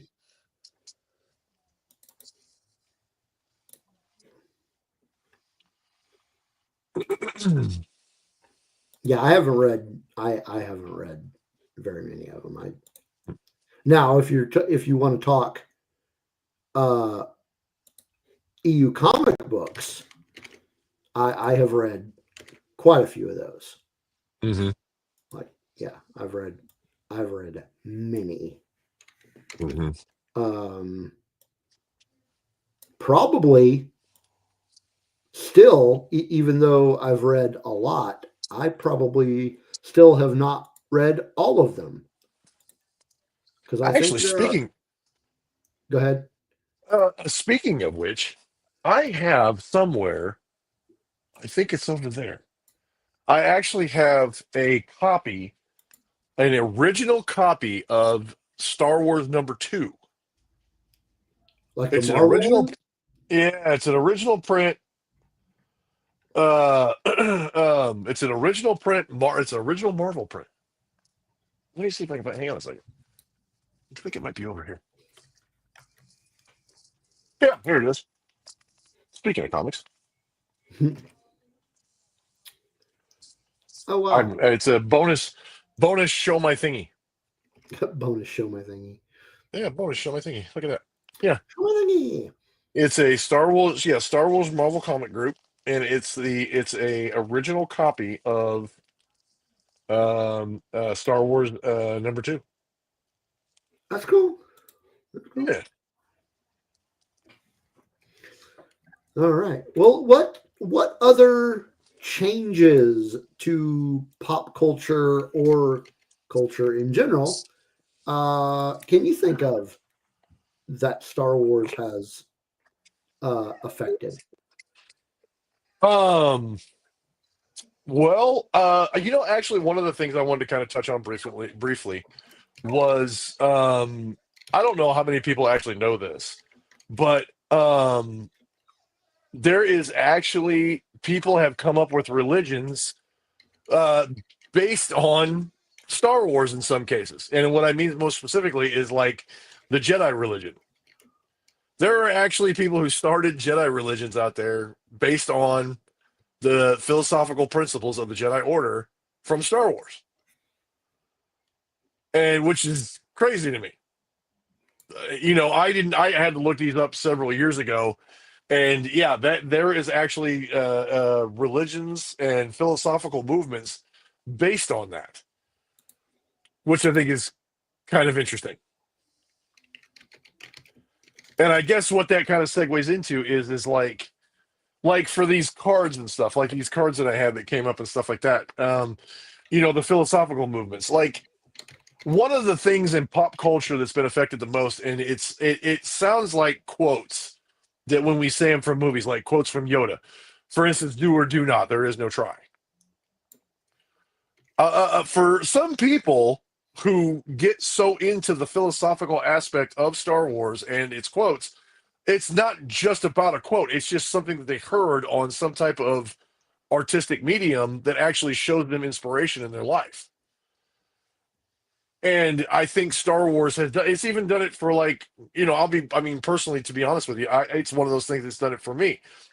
Some of the philosophical principles of Yoda and some of the things that he taught and some of the things that Obi-Wan talked about, and even like Qui-Gon Jinn and different things in my early 20s, talking about the different philosophical principles that they came up with. Like your focus determines your reality, and giving into things like hate and anger and pride and that kind of stuff has been things that have affected me. And people have come up with these as part of their you can get like calendars, or you can get like notepads and books and stuff like that that quote these things and as part of a daily inspiration for you. And I think that's something that has affected culture and like people personally in their daily lives. Like a lot of people won't admit it, but at the same time, uh, it's affected people in that way where they refer to that as kind of a way as a form of guidance, if that makes sense. Yeah. Yeah. I mean, I didn't even think about the religious impact. Yeah, if you look up Church of the Jedi Order or Jediism as a religion, if you actually look it up on the different websites, they Mm-hmm. have websites that promote their religion, and they have orders, different orders throughout different places. And I think in England, don't quote me on this, but I think in England there's actually enough people who have been a part of the Jediism culture, like Buddhism, but Jediism culture, that Yeah. they've actually been recognized as a religion. Now, granted, they don't go around and swing lightsabers at places and try to do things like that. They don't do that kind of thing. But Well, they basically, I mean, yeah, but it would be fun. But they do go in. They do go and they study and they look at the different philosophies and the different concepts behind that, and they look at it throughout, not only through Star Wars, but they look at it throughout history, and they say not only have Jedi said this or something, but they've also had people throughout history who have said some of the same things. And for those of you who don't know, when George Lucas was creating the Force and creating the Jedi religion, he was taking inspiration from historical aspects like the samurai, like Buddhism, like things like that. He was basically trying to figure out a way to combine religions into one thing, and that's how he came up with the Force, and that's how he came up with a lot of the philosophical aspects of it. Was combining those. yeah, and I mean, he took a lot of influence from the writings of a guy named Joseph Campbell. who was Tina.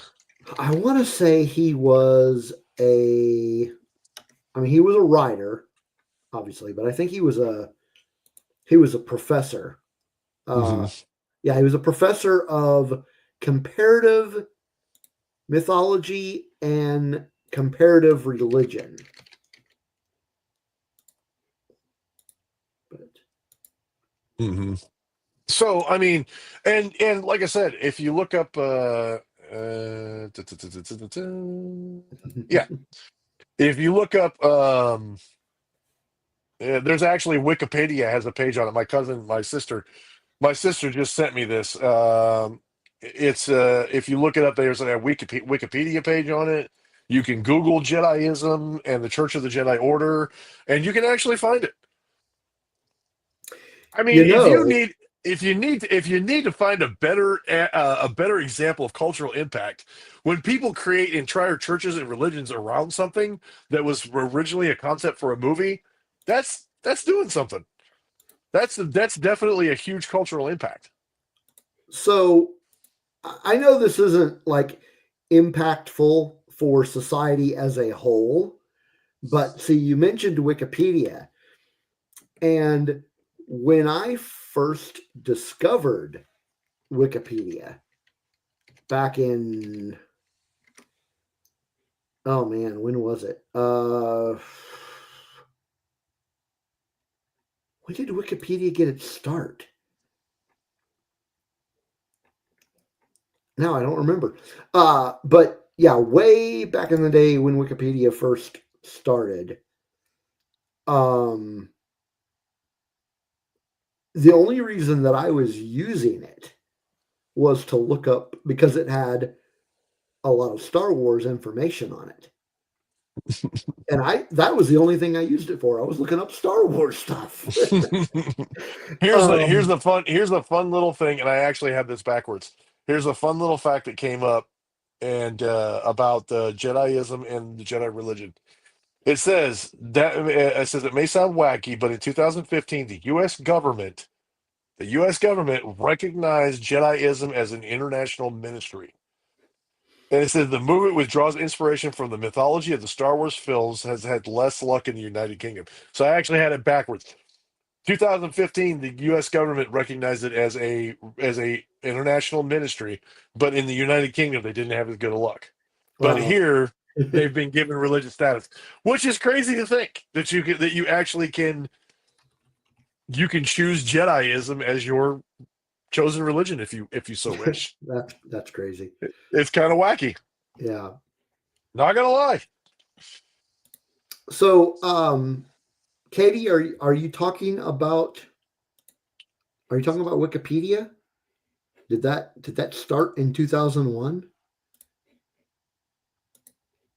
She actually graduated in for education as one of her majors for school, and she works in a school now. So if you need somebody to look up stuff and get some good information, background information, my sister would love to do it. She's awesome. Cool. And Spencer I'm, says I would have we met. should make Sithism a thing. I don't know Heck how yeah. well that'd go over. I don't know So how well okay. that would go over. So originally Spencer said, let's all join the Jedi religion.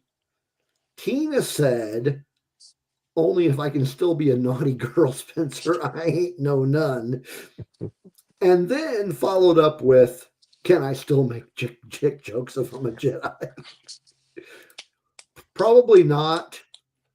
But as a Sithist, Sithist.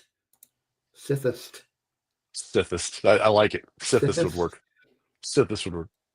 I'm marketing that the Sithist. the Sithist. The Sithist. Hey, if Satanism can be it can be a religion in America, then why not a Sithist? I Why mean not? seriously. I'm smelling another T-shirt idea. ask me, ask me, ask me about Sithist. I'm a Sithist. Ask me about it. My Sith child beat up your honor student. My Sith child beat up your honest. We're gonna have so many T-shirts in the damn merch store. It's not even funny. All right. So, like I said, we actually have to have a hard stop now. Yeah. So that was fun. We should continue this conversation at some point. So next week is our 200th episode. 200th episode extravaganza, and we're going to have some folks on with us. We are going to discuss some of our favorite moments on Rebel Rock Radio, as well as some of our favorite Star Wars moments. Excellent. I do have 1, 2. I think I've got 3, maybe 4 confirmed. I know I have at least 3 confirmed for guests. And me. Well, and you. So we should have a lot of fun talking and celebrating our 200th episode. Nice. But thanks to everybody in the chat room for hanging out with us. And again, if you are watching us on YouTube, please remember to smash that like button and subscribe. Get us to 500. And if you like what we do here and want to see more stuff, please consider becoming a patron by going to bio.link/Rebel Rock Radio and become a patron. We would appreciate it. And with that, we are out. So we will see you next week for our 200th episode. 200th episode extravaganza. Have a good one, folks. See ya. We out. See ya.